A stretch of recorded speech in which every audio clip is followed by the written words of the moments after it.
നാമത്തിന് മഹത്വം. കാതികരോ കലാകാരോ അല്ല ഞങ്ങൾ. ഇന്നിവിടെ അവതരിപ്പിക്കാൻ ശ്രമിക്കുന്ന കഥാപ്രസംഗത്തിൻ്റെ പേരാണ് യേശു മഹോന്നതൻ. യേശു മഹോന്നതൻ.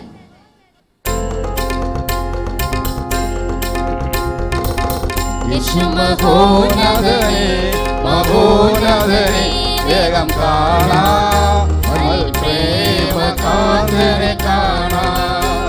മഹോന്നതനെ, മഹോന്നതനെ വേഗം കാണാം, പ്രേമകാന്തനെ കാണാം.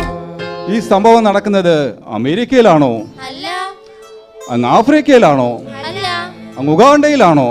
അല്ലേ അല്ല. പിന്നെ എവിടെയാണ്? പിന്നെ എവിടെയാണ്? പാലും തേനും ഒഴുകുന്ന വാഗ്ദത്ത നാടായ കനാൻ, ഇന്നത്തെ യെരുശലേം. യെരുശലേമിനെ നോക്കി ചരിത്രകാരൻ ഇങ്ങനെ പാടി: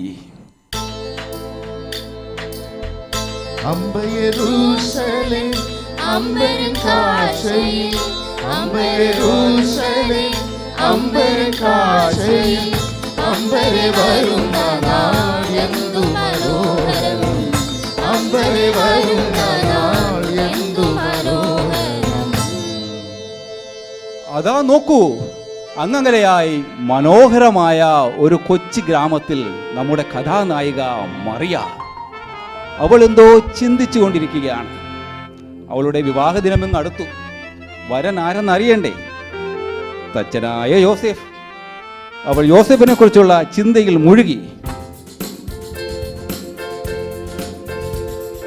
പ്രേമമെന്നിൽ വർദ്ധിക്കുന്ന പ്രിയനോട് ചേരുവാൻ നാളുകൾ ഞാൻ എണ്ണി എണ്ണി ജീവിച്ചിടുന്നേ.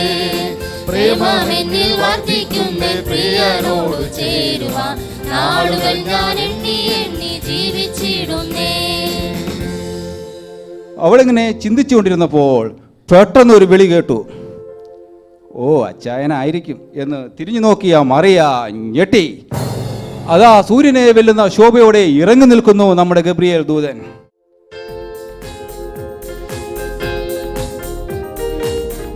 ലഭിച്ചോളെ നിനക്കു വന്ദനം, ദയ ലഭിച്ചോളെ നീ ഭയപ്പെടേണ്ട, കൃപ ലഭിച്ചോളെ നിനക്കു വന്ദനം, ദയ ലഭിച്ചോളെ നീ ഭയപ്പെടേണ്ട. കർത്താവുണ്ടല്ലോ, കൂടെയുണ്ടല്ലോ, നിനക്കായി ഒരുക്കിയ നന്മ കാണുക. കർത്താവുണ്ടല്ലോ, കൂടെയുണ്ടല്ലോ, നിനക്കായി ഒരുക്കിയ നന്മ കാണുക. നീ ഗർഭം ധരിച്ച ഒരു മകനെ പ്രസവിക്കും. അവനോ യേശു എന്ന് പേർ വിളിക്കണം. അവൻ അത്യുന്നതന്റെ പുത്രൻ, അത്ഭുത മന്ത്രി, വീരനാം ദൈവം, നിത്യപിതാവ്, സമാധാനത്തിന്റെ പ്രഭു എന്നിങ്ങനെ പേർ വിളിക്കപ്പെടും.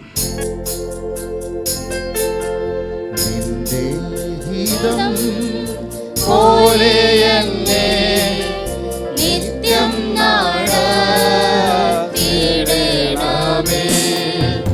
എന്റെ ഹിതം പോലെ അല്ലേ എൻ പിതാവേ, എന്റെ ദൈവമേ. പരിശുദ്ധാത്മാവിനാൽ മറിയ ഗർഭം ധരിച്ചു. മറിയ ഗർഭിണിയായെന്നറിഞ്ഞ യോസേഫോ അവളെ ഉപേക്ഷിപ്പാൻ ഗൂഢമായി ഭാവിച്ചു. എന്നാൽ ദൂതൻ യോസേഫിനും പ്രത്യക്ഷനായി. കന്യക ഗർഭം ധരിച്ച് ഒരു മകനെ പ്രസവിക്കും, നീ അവളെ മടിക്കാതെ ചേർത്തുകൊള്ളുക എന്ന് പറഞ്ഞ ദൂതനോട് യോസേഫ് ഇപ്രകാരം പറഞ്ഞു: അടിയനിതാ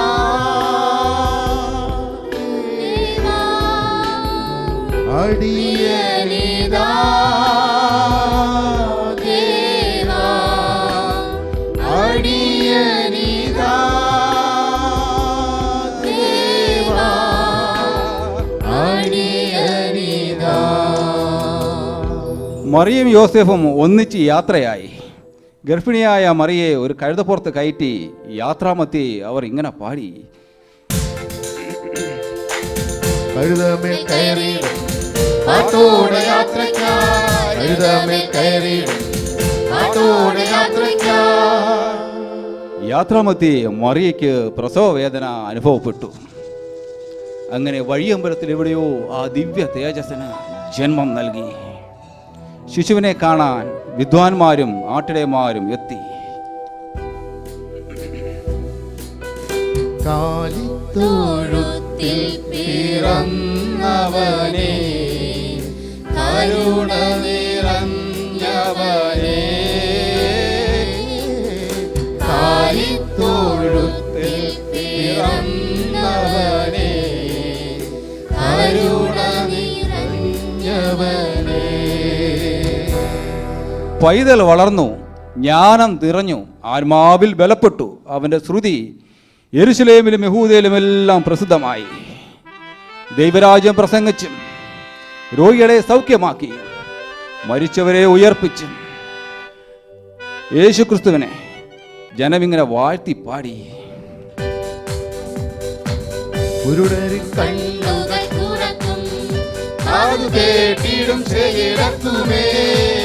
കുരുടരിൻ കണ്ണുകൾ തുറക്കും, കാതു കേട്ടിടും ചെവിടത്തുമേ. കഥ ഇവിടെ തീരുന്നില്ല. അവൻ്റെ പ്രവൃത്തികളിൽ അസൂയ പൂണ്ട് മഹാപുരോഹിതന്മാരും മൂപ്പന്മാരും യേശുവിനെ പീലാത്തോസിന് ഏൽപ്പിച്ചു കൊടുത്തു. പീലാത്തോസിനോ യേശുവിൽ ഒരു കുറ്റവും കണ്ടെത്താൻ കഴിഞ്ഞില്ല.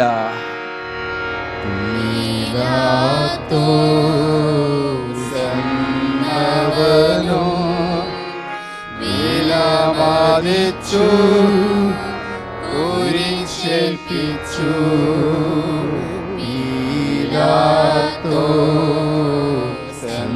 പീലാത്തോസെന്നവനും വിലമതിച്ചു, കുരിശേൽപ്പിച്ചു.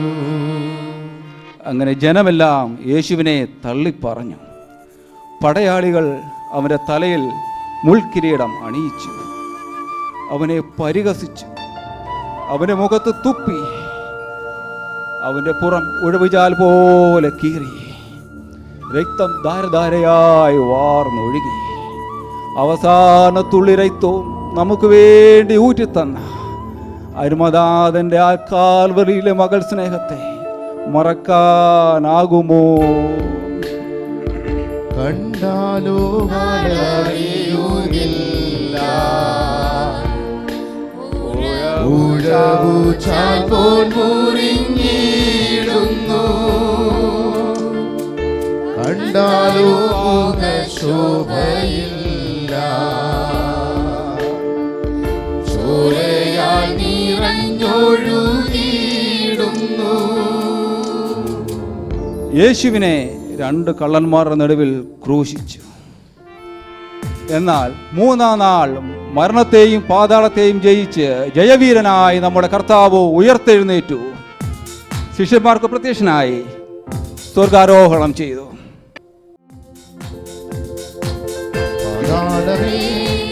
മരണമേ നിന്നുടെ ജയമെവിടെ? പാതാളമേ മരണമേ നിന്നുടെ ജയമെവിടെ?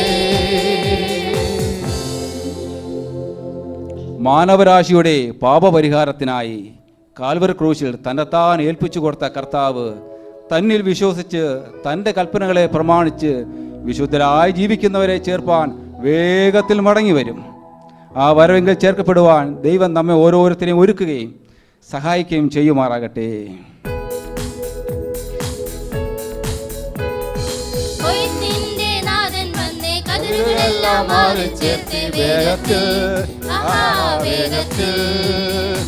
ആനന്ദ കണ്ണീർ വീഴ്ത്തും ഭക്തന്മാർ നൃത്തത്തോടെ പാടുന്നേ, ജയഘോഷം പാടുന്നേ. കണ്ണീരില്ല, മുറവിളിയില്ല, ദുഃഖമില്ല, നിത്യതയിൽ ദൂതന്മാരും മൂപ്പന്മാരും ചേർന്നു പാടൂ നിത്യതയിൽ.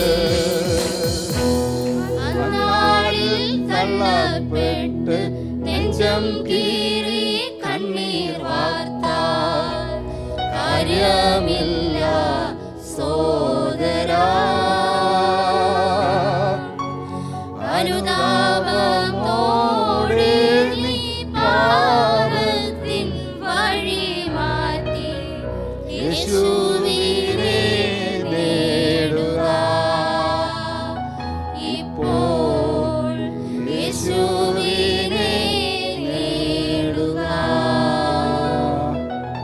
ഇതുവരെയും സമയം ഞങ്ങളെ ക്ഷമയോടെ ശ്രമിച്ചുകൊണ്ടിരുന്ന ദേവദാസന്മാർ, ദൈവമക്കൾ, ഞങ്ങളെ വേണ്ടതിലധികം സപ്പോർട്ട് ചെയ്ത് സഹായിച്ച ബ്രദർ വിളസൻ, ബ്രദർ റോബിൻ, ഏവർക്കും ദൈവനാമത്തിലുള്ള നന്ദി അറിയിച്ചുകൊണ്ട് ഞങ്ങൾ വിടവാങ്ങുന്നു.